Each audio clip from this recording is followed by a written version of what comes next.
جائے، باپ کو بلایا جائے گا، یا اللہ یہ میرا باپ ہے، میں اس کی بیٹی، میری تربیت کا جوہر اس کے ہاتھ میں تھا، آج جن بدکاریوں اور گناہوں کے سبب جہنم میں جا رہی ہوں اس کا ذمہ دار یہ ہے۔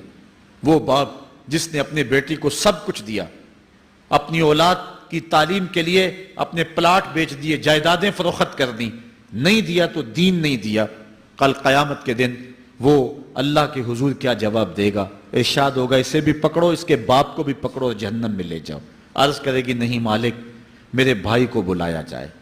بھائی کو بلایا جائے گا، مالک یہ میرا بھائی ہے، میں اس کی غیرت تھی، میں جن راہوں پہ چل کر کے تیرے عتاب اور تیرے قہر و غضب کی حقدار بنی اس کا ذمہ دار یہ ہے، اگر یہ مجھے روکتا، اپنی آبرو کی حفاظت کرتا، اپنی ناموس کا پہرا دیتا تو میں ان راستوں کی مسافر کیسے بنتی؟